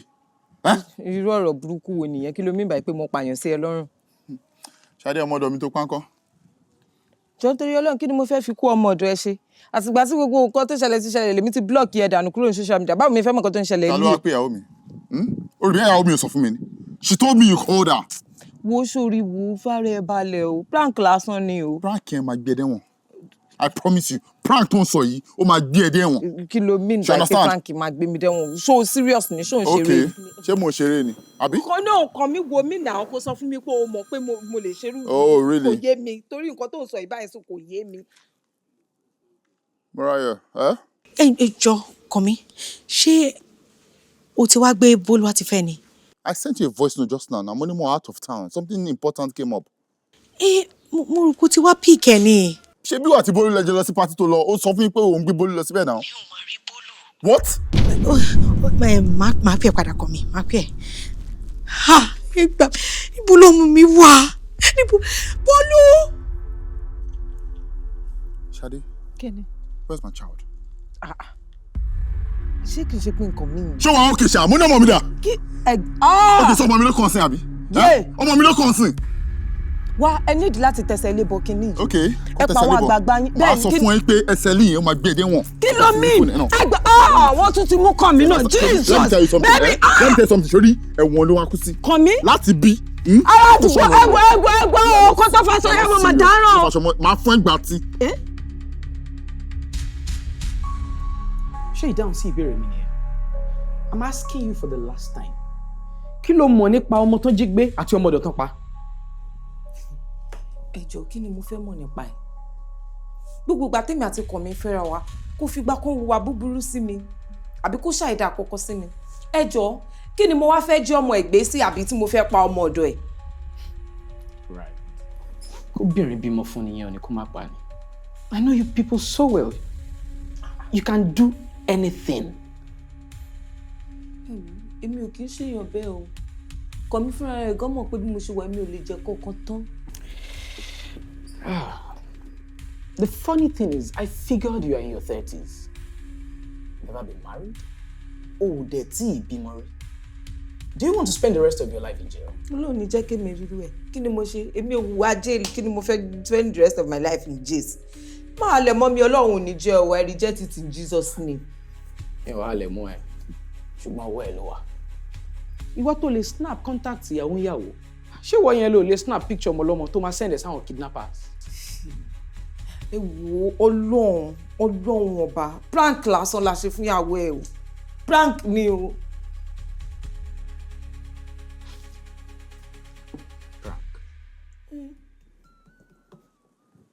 Take her away and get me the sister. Ẹ ní sùúrù ẹ má ná table fún mi. I know my rights. Mi ò tí ṣe mi tí ṣe kankan kí ló ṣẹlẹ̀.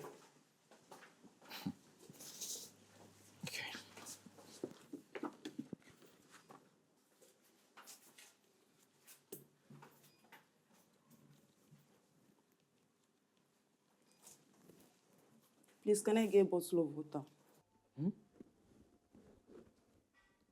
Ta ló sọ̀rọ̀? Ta ló sọ̀rọ̀? Èmi ni now. Are you all right? Bottle of water.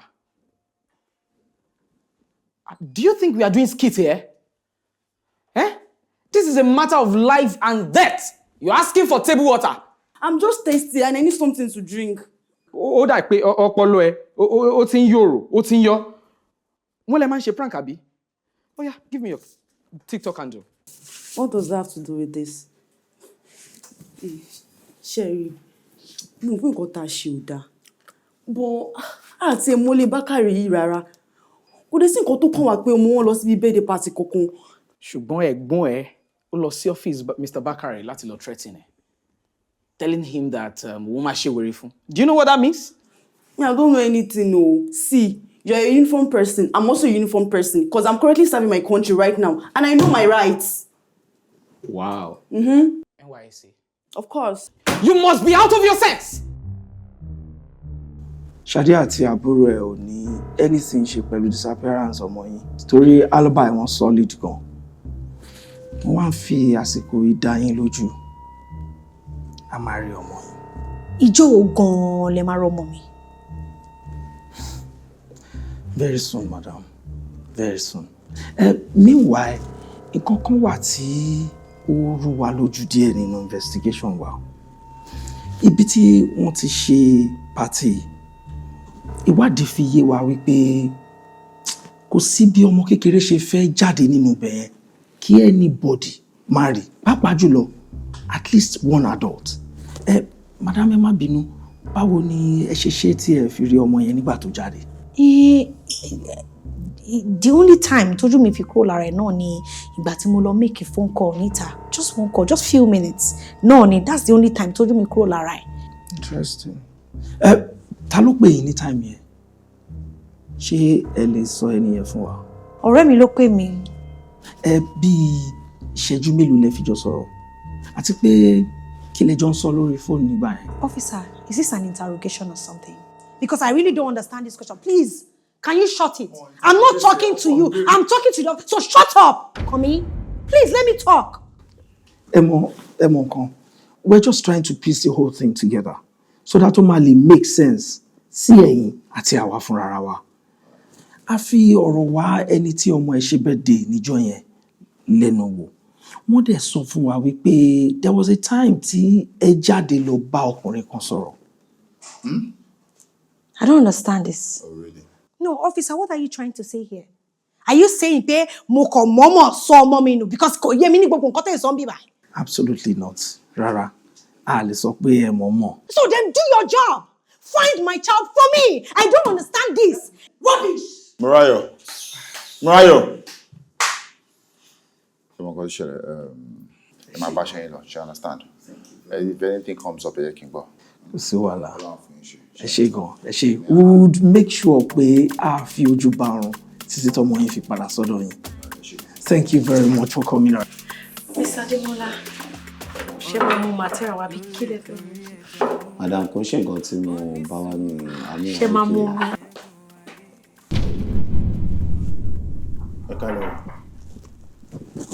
My name is Demola.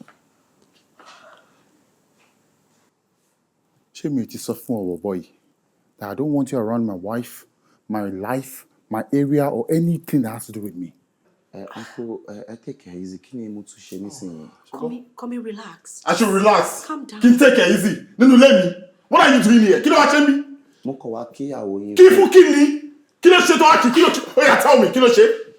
I'm so sorry. Sorry. Ẹ má bínú. Leave my house. Ẹ wò, ẹ má dà lóhùn. Kò lè ṣe kọ́kọ́ fún yín. Ẹ̀yin lẹ ń dá lóhùn. Ní láti máa dá lóhùn. Still waiting. I said leave my house. Leave my house right now. Out. Get the f*** out of my house.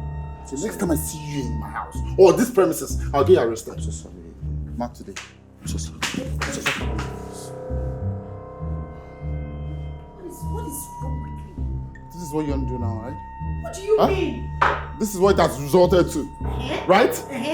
So you now bring a man into my house. Why can't I bring my friend into the house? Your friend into my house. And tí mo wọ́n ní kí mo friend wà tí ẹ pọ̀. Wọ́n sọ pé friend ẹni. Nǹkan tí kò yẹ kó máa gbé kán ló ń gbé kán. Ọmọ wa wà ń bẹ̀ yẹn, she's missing. You're not doing anything about it. You're here screaming. Ìwọ ti gbọ́kùnrin wá sí ilé. Offering a man drink in my house. Yes, I want dressed like this. Báwo mo ṣe múra? We have mirror all over the house. Go and look at yourself. No, we have mirror in this house. No, what I know what I want. Oh, you know what you're wearing, yes. right? And this looks decent. I'm wearing a dress in my house. I've not stepped outside. Sorry, Morayo, if you push me to the limit, if you push me more than this, you hate the outcome. What do you want to do? Why is that? Kí ló fẹ́ ṣe? You are a promiscuous, useless man. Don't shit that mouth of yours. Ó fẹ́ gbá mi létí. Komi, ó ti fẹ́ di woman beater. Wọ́n bí ẹ dá. 10,000 of you cannot do that to me. Wọ́n regret life ẹ̀ tó bá ṣe. Useless man. Tó yẹ kó bá mi wọ́n mo sọ mi, aṣọ kan ni mo wọ̀. Mo gbọ́kùnrin kan wálé, mi ò gbọ́kùnrin kan wálé. Ẹjọ́ fòtòfòtò lórókè. Go and look for my child for me. Otherwise, there will be problem in this house. Problem tó wọ́n yẹn, wàá rí stupid.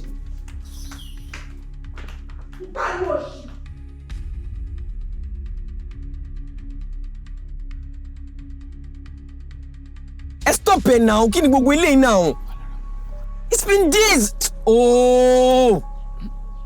No, tó bá yẹ kí gbogbo nǹkan tó bá tó kù ṣe ń ṣe lélẹ̀ ṣé ẹ máa ríṣẹ́ gbé fún wa ni? Ọ̀la báwo?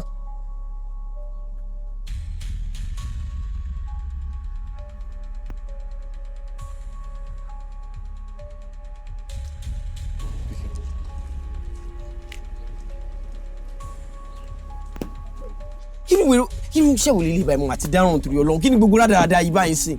Dáàfà. Ọ̀pọ̀ yìí ó gbá wa lórí máa yẹn o ó tún ti sọ kí ni $1 náà. I don't understand. Kí ló ti máa ń ṣe báyìí náà? Àdàbà gbé kí ni kiri all day náà. Kò yé mi náà ẹ pẹ̀lẹ́ o. Ẹ káàsán. Ọ̀rẹ́ mi, how are you? Àlàyé ṣé kò sí ọkọ àṣàlẹ̀ ìjókòó kọ́ English ní mọ́tò wa. It's a free word, why not?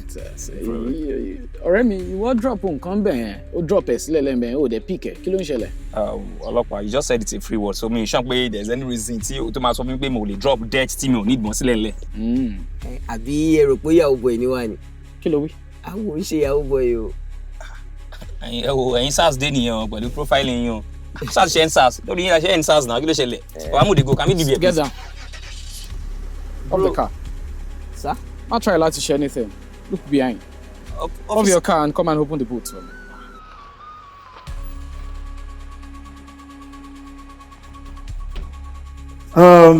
Madam, ẹ má jẹ́ ká pẹ́ lórí ọ̀rọ̀ ẹ jọ̀ọ́ ẹ jókòó. Sit down. Madam, ní ìmọ̀ bóyá ẹ mọ arákùnrin kan tó ń pè ní Démọ́lá Adigun. Mo mọ ẹni tó ń jẹ́ Démọ́lá, but I mean, kí ló ní láti ṣe pẹ̀lú ọ̀rọ̀ táwọn ṣe ń bíbá? Officer, bá tẹ́ pé wálé nǹkan ẹni ọ̀rọ̀ ẹ ti níyànjú, right? Ẹ ṣe jẹ́ ká focus lórí kéèsì gangan because mo rí ra Démọ́lá yẹn jẹ́ something else, àbí? Ẹ jọ̀ọ́, ẹ má bínú, ẹ ní sùúrù. Madam, ẹ máa ní láti dáhùn púpọ̀ àwọn ìbéèrè wa kó lè help nínú investigations wa. Do you understand? Irú ìbáṣepọ̀ wo ló wà láàrin ẹ̀yin àti Démọ́lá Adigun yìí? What kind of question is that? Ẹ rí bàbá ọmọ mi tó jókòó ẹ̀ ń béèrè lọ́wọ́ mi pé irú ìbáṣe wo ló wà láàrin mi àti Démọ́lá. Kí ló fẹ́ wà láàrin wa bí ìbáṣe ọ̀rẹ́? Friendship, he's my friend. That's it. Madam, are you sure? Excuse me? Yes, calm down. Ẹ jọ̀ọ́, me understand. Ẹ ṣe be explicit enough. Ẹ jẹ́ ká mọ̀ kó tó ń ṣẹlẹ̀. Ẹ jọ̀ọ́. Okay. Démọ́lá ti wà ní custody wa.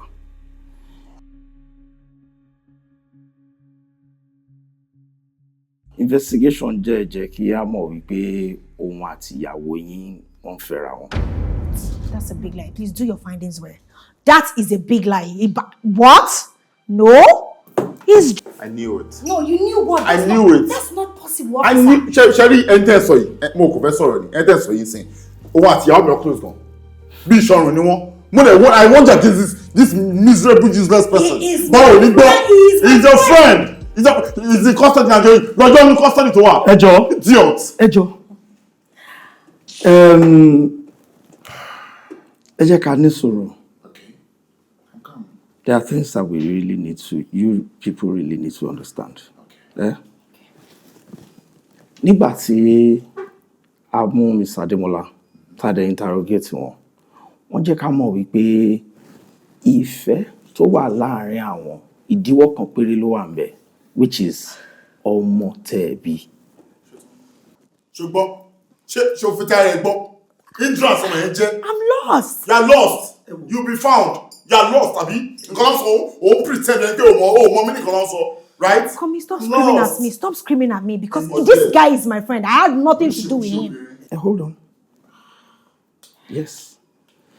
Now, wọ́n dẹ̀ tún wá jẹ́ ká mọ̀ furthermore pé ìyàwó yín máa ń sọ fún àwọn lóòrèkóòrè wípé the only reason táwọn sì ṣe wà lọ́dọ̀ yín nítorí ọmọ yẹn ni. You are lost, abi? No, it's not. You are lost. Komi, you know there's no love between us. So you said this? Yes, I did. There's no love between us? Yes. What's love like that? Yes, because you're a chronic cheat. Sherry, you are a chronic cheat. O ti fẹ́ jáwèrè. She understand? Ṣé gbọ́n tó sọ? Kò sọ ṣe láti blame gbogbo ẹni lórí sí. Ó sọ bẹ́ẹ̀ fọkùnrin pé kò sí ọ̀kan láàrin. I said that to my friend. I said that to my friend Komi. Ó ń jọlá ibi táwa. Kí ló fẹ́ ṣe? Ó ń jọlá ibi táwa. Ó máa nà mí. You understand? Ó máa nà mí. better can hold on. As a matter of fact, Sherry ikú ọmọ ọ̀dọ̀ yín mistake lásán ni. Ọmọ yín náà kàn fẹ́ gbà lọ́wọ́ ẹ̀ bọ̀ nítorí pé ó ṣagídí pẹ̀lú wọn náà ṣe star bẹ̀ tó fi wá kú. Kò bá jẹ́ òun ló kú. Mo dáràn. Yes, kò bá jẹ́ ìwọ ló lọ. Kálọ̀ òun ló ẹjọ́ náà ẹni kí wọ́n sọ bẹ́ẹ̀. Ṣé ọmọ tó kú ẹ̀kọ́ ṣọ́mọ èèyàn kan ni? Èèyàn kọ́kọ́ ló bí, èèyàn kọ́kọ́ ni bàbá, èèyàn kọ́kọ́ ni màmá ẹ̀. Kálọ̀ òun ló lọ ní ṣé kò bá da? Because no sense ìrìnkúrìn ìrìn òṣì tó rìn ló fi fa àkọ́bá yìí. You're wishing death on me. Àti kò máa dé orí ọmọ lọ́mọ ló dé sí. I'm wishing death on you. Ọmọ tó kún kọ̀ kò ṣe ọmọ èèyàn. Alágbèrè. Àwọn SARS officials wa kan níbi tán ti ń ṣiṣẹ́ lánàá. Wọ́n bá èèyàn kan nínú boot àwọn méjì kan lánàá. Yes. Àná òde yẹn náà ló yẹ kí wọ́n lọ deliver ọmọ yín tí wọ́n bá nínú boot àwọn people yẹn fún Mr. Demola because òun ló rán wọn níṣẹ́. Gbà mí. Ṣọmọ ló wà òkè. Ṣé ọkọ̀ òṣìṣẹ́ wọn hàn mọ́ ẹ̀? Ṣọmọ wá wà òkè. Ọmọ yín recover ní nearby hospital. So she's alive. And she's doing very well. Thank God. Ejo, please. Can I go and see my child? Can we go and see Please our shut child? up. To back tell him the hospital, I'm hospitalize you. Exactly. Ẹni sùúrù. To back tell him the Ọ̀gá. they will hospitalize you. Ejo, ẹ jẹ́ ká lọ Ejo. Èmi àti ẹ. Ṣé ṣì fẹ́ lọ? I'm alone. Ẹ̀yin méjèèjì náà lè máa jọ lọ. Ṣé gbọ́? Please. Ejo, ẹ bá mi wò ni.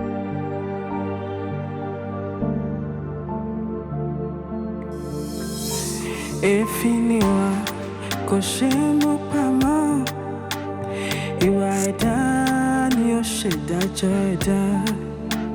Efiniwa kò ṣe mú pamọ́, ìwà ẹ̀dá ni ó ṣèdájọ́ ẹ̀dá. Ẹ̀wífẹ́ ni tó mọ jẹ́jẹ́, kò ṣe sùúrù kó má ṣe pa lórí. Ẹ̀wífẹ́ ṣe sùúrù kó má ṣe pa lórí. Ohun tó wọ́n máa jẹ nígbà mìíràn ó lè pọ̀ ọmọ. Ohun tó wọ́n máa jẹ nígbà mìíràn ó lè pọ̀ ọmọ. Èrò ya Yiyo Ekun bí ìtọ́jọ́ kan. Èrò ya Yiyo Ekun bí ìtọ́jọ́ kan. Ẹni tó ń ṣàfọ́fọ́ kò jìnnà sílẹ̀ pọ̀. Ẹ̀pọ̀ ni mo rò kó níyàn kí má bà tèmi jẹ́. Àjẹgbọ́dọ̀ bẹ́ẹ̀ níta tán ẹnì kóra. Tán ẹnì kóra. Ẹni tó wáṣọ àlàkò jìnnà sílẹ̀ pọ̀. Ẹ̀pọ̀ ni mo rò kó níyàn kí má bà tèmi jẹ́. Àjẹgbọ́dọ̀ bẹ́ẹ̀ nígboro tán ẹnì kóra. Ìwà